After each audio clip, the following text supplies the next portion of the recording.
So last week I realized that there's people out there that are still doing ghost hunting, and people that think they know everything about it. Now, I really find it interesting that I'm shocked that people are still posting it on Facebook. I'm pretty shocked that there are people on Facebook that still talk about psychics, being psychics, whatever. And this is a video that's not really about that. But this time I'm going to, I guess I said that I would show you some lessons if you're really interested of what to do and what not to do. And because, like I said, I have experience of this my entire life. I've been doing it for since I was a teenager. You can go back to the 80s, so more than 30 years. There are things that happen to me I haven't seen on any of the Ghost Hunter shows, and I don't know. Well, I can guess why you don't see it on any of the Ghost Hunter shows. But I do not see people posting it on Facebook, Twitter, or any other thing as evidence. And I pretty much know why they do that. But today I'm going to give you what you consider lesson 1 of what you need to know, what you need to do. Now, I said last week you can take it to heart, or you should, maybe you don't want to listen, but don't argue. You either do it or you don't. It's up to you. It's your decision. But this is going to be the first session of that, so stick around. And now we interrupt, disrupt, and crash this station. The man fighting for peace, his legacy, truth in a sea of stupid. Filtered for your sarcastic enjoyment, Ghostgetter. First of all, the first thing you need to learn is you don't do it at all. That's the number 1 rule. Don't do it. And that should be the end of it. But if you're going to continue to do it, whether you want to listen or not, second rule of all, throw everything you think you know out the window, because you don't know anything. I don't know anything. You don't know anything. What you see on TV, they don't know anything. People that you know personally, they don't know what they're talking about. You see people on YouTube, Facebook, everything that you can possibly imagine, seeing people studying it, what you call demonologists, because I see stupidity coming out of them too. Psychics, spiritual mediums, people with witch boards, Ouija boards, tarot cards, conjuring mirrors, rocks, stones, crystals, all that stupid stuff. First of all, toss all that out the window, because not even they know what they're talking about. Not even I know everything. But I do know this. Everything that I've learned in my entire life, and as a teenager since I've been dealing with this stuff, which I rarely do anymore, basically only to teach people a lesson, that this is not something you play with. One thing I do know is there are things that work and things that don't work. One thing I do know is that it's a dangerous, dangerous thing to play with. I do know that it's not a game, even though some people think it is. I do know that it must be fun, whether it be fun, must be fun, or is fun to hang out with a bunch of people in the middle of the night with your equipment in your hand and all kinds of stuff. It may be fun and everything. And it may be an exciting trip to a bed and breakfast or whatever. But know this. Before you even walk in the door, before you even, but the day you plan it, and everybody you know that's planned it with you, and all the future stuff, and hey, I'm going to do this, and before you even get there and walk in the door, you're already deceived. You're already manipulated. You're already being fooled and faked and frauded. I will say this, number 1. Then people will get sarcastic. People will post rotten comments. Don't waste your time, because it's not going to change anything as far as my knowledge. It's demonic. They have you fooled before you walk in the door. They have you deceived before you made the plans. Anything that you think you've already done, think you know, or what you plan on doing, they already have you fooled. I've already done this. I've already been in bad situations. I've already been in what all the stuff, if not most of it, you think you've been involved in. I already know and been through the little girl ghost crap. I've already been involved in the woman in white mess. I've already been, well, and here's an argument that most people are going to say. And this is about the EVPs and things like that. I'm going to change your mind. Well, not change your mind, because you're probably never going to change your mind. I'm going to debunk every argument that you have with these lessons. But here's the first thing you're going to complain about when it comes to EVPs, because I've heard this before. And mind you, this is an introduction. It's not a lesson in every single thing in this one video. I'm going to have several videos of this. Whether you want to take it to heart or not, it's up to you. This is the EVPs that I'm talking about. These are the arguments. This is the intro. People are going to say, what about EVPs? What about the voices of dead people? Demons can do that. Demons for generations and generations have been making fake voices of dead people.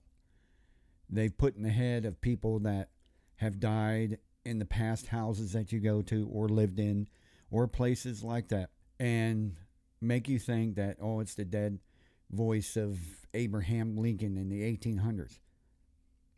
There is no recorded voice of Abraham Lincoln, so how do you know it's actually his voice? But that's another argument. Just like the Kling brothers saying it's a voice of John Wilkes Booth. How do you know the voice of John Wilkes Booth if you don't have it recorded? And besides that, they're very good at mocking other people's voices. And here's the other argument I have in that. Well, the argument I have in that.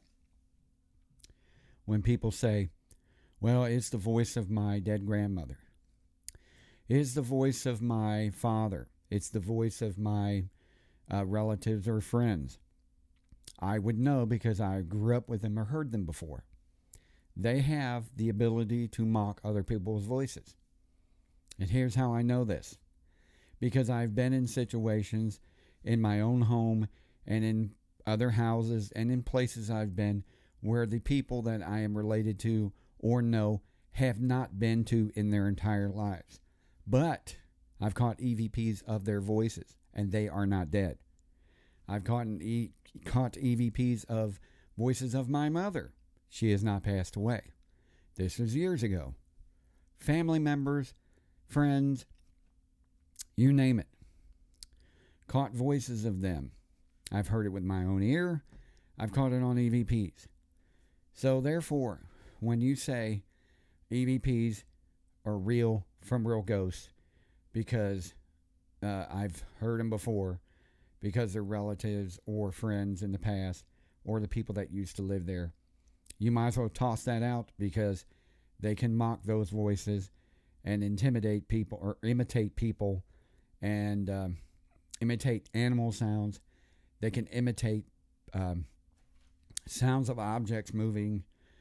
I've actually got a video once of a right across the room, a dresser with a latch that flaps.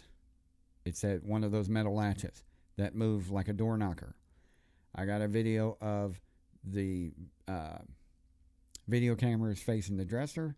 You hear it rattling and moving, but in the video you do not see it moving. You just hear it. So they have the ability to do that. Make sounds of footsteps. Make doors close. Things of that nature. So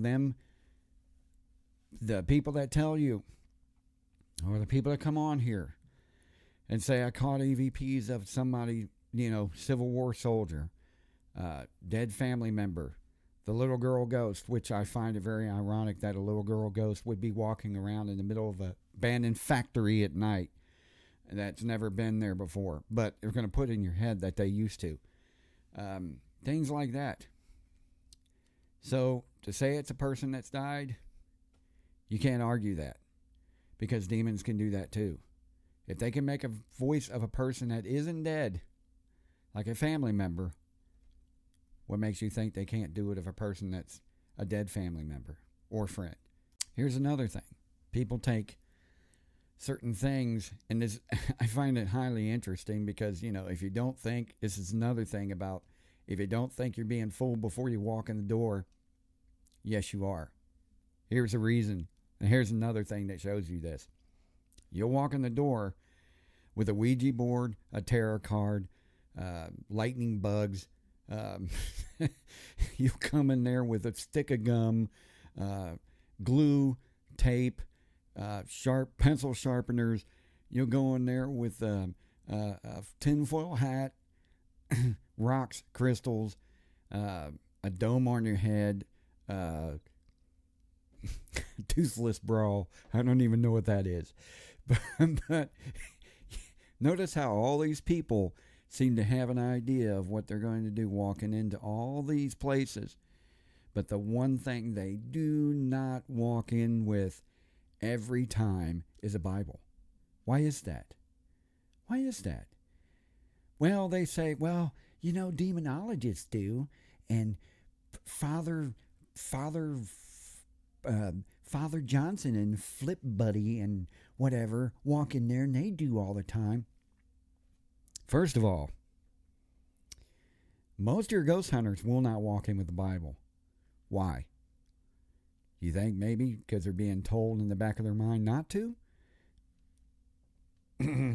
What I tell you about walking in, you're already deceived before you walk in the door.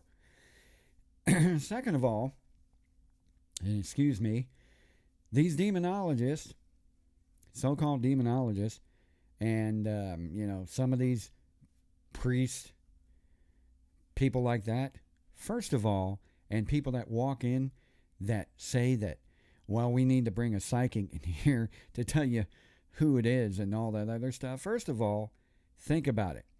You're not even using what's in the Bible. You're not even trying to even say what's in there. First of all, it says in the Bible, no psychics, no divination tools, no witchcraft, none of that stuff. It shows in there that it's totally forbidden. But yet, they will go in there bringing psychics. They will go in there bringing Ouija boards. They will go in there, and they wonder why nothing works. Well, I've ridden demons out of places before. Have you really? Or maybe they just wanted you to think that. Because the whole idea is deception. The whole idea is to draw you from here and get you to go over there. Because over here is the truth. Over here is what you really need to know. Over here is what you should know. Over here is what God's trying to tell you. But what they're trying to do is to get you to go over there and learn what God didn't tell you. Get you to go the other direction. Hence, little girl voice. Hence, psychics. Hence, divination tools. Hence, all this other stuff that you think you know, and therefore you don't know what's going on over here. This whole thing is not about pea soup and having your head spin around. I've been saying that in my radio show for decades. This is about deceiving you. And you're going to walk up there, and first of all, like I said, before you walk in the door, you're already deceived. So you got to throw everything you think you know out the door.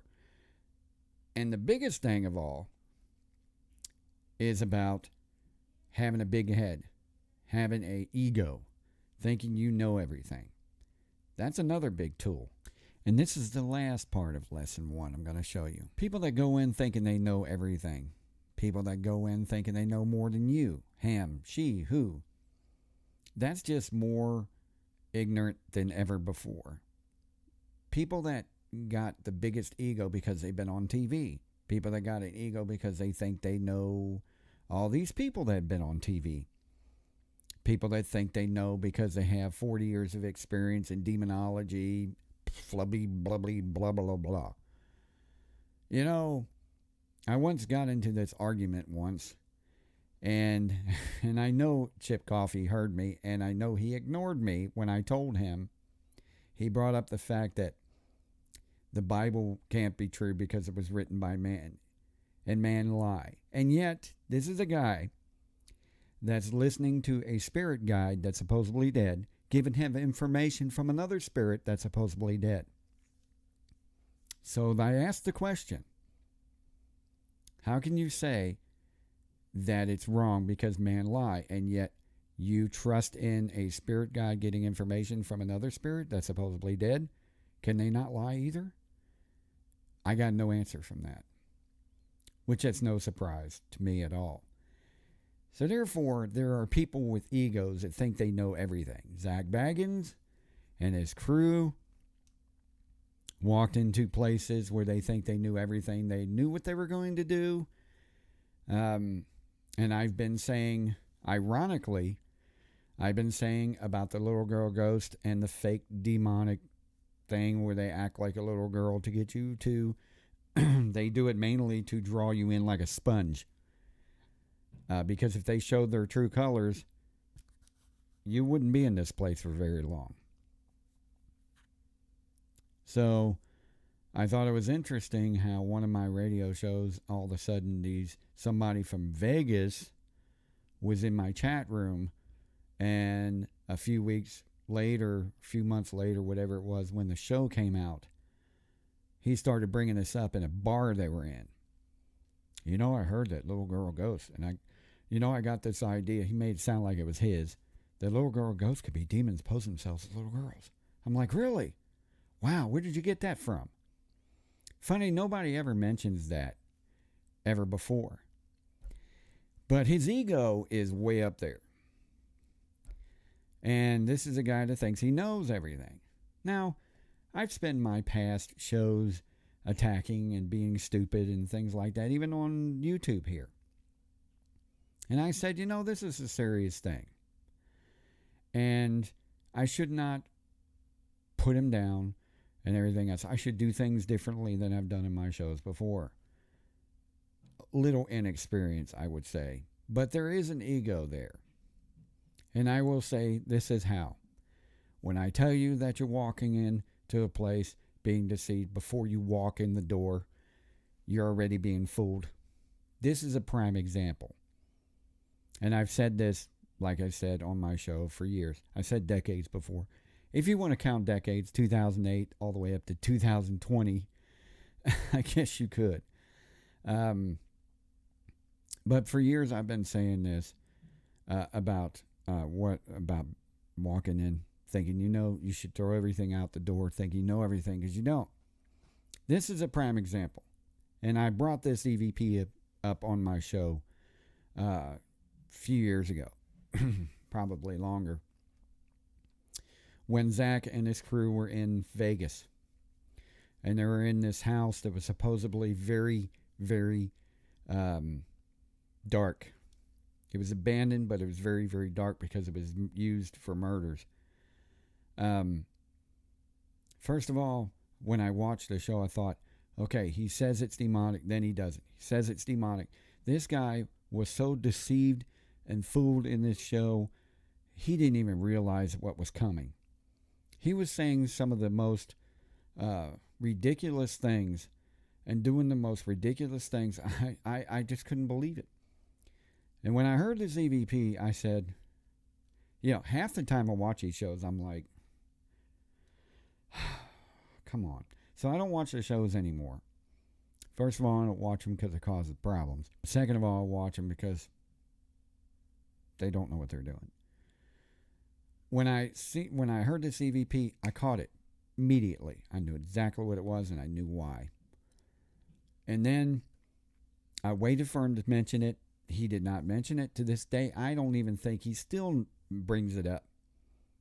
Listen to this EVP and I'll tell you what it says when I mention it. Third time I've got tingle. Tingle. Tingle.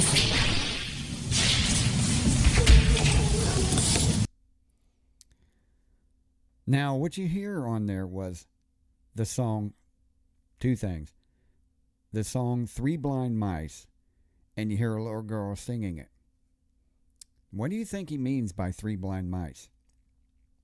And I've said this for a long time, that the reason you're being sung to three blind mice is because all of you walked in there and were basically, all three of you, possibly more, because you got the crew, I'm sure. Before you walked in the door, you were being fooled. And when you walked in the door, you were being fooled. The entire hour, well, all night long, whatever it was that you were doing in there, you were being fooled. Everything you said, you retracted it, contradicted yourself. You were being fooled. All of you are blind. All of you, if you've seen what was really going on, you would run. And that's the perfect song that they were bringing up to all three of them. Three blind mice. I thought it was really interesting because the origins behind the song and the whole concept was really funny. But that's what you hear. You can roll it back if you want to hear it again. Three blind mice. None of them brought that up. None of them, I don't even think they even know to this day. But I caught it pretty fast. But like I said, you can't have an ego when you go into these places. You need to listen, you need to learn, and you need to take these words that I give you to heart because it's very important. I will have more lessons coming up. I will have more lessons coming up. This is just one of many. I may mention things I've told you in these videos in the past to bring it up.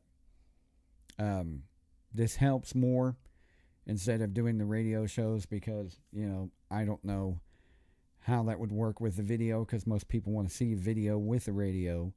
And I guess I could do YouTube live. I don't know if I could work that out or not because it's the camera thing. I can't do anything else without when the camera's up because it goes full screen. But yeah, I can't minimize it. There is no minimize. But yeah, so I will do more later on and give you more stuff as we go along. But the important thing is take these matters to heart because like I said, I've been doing this stuff my entire life. I know about this stuff. This stuff is no game. It's nothing you play with. It's nothing you walk around with a big head like it's fun, like it's an adrenaline rush, and it's gonna be my way of life. It's something that you really, really need to take to heart because it's really important that these things are done. But the lesson basically was today was throw everything out the window because you don't know everything. Not everyone does. So I appreciate everybody coming. Sorry if the video is long, and I thank you. Until next time, I got a lot of ideas coming. See ya.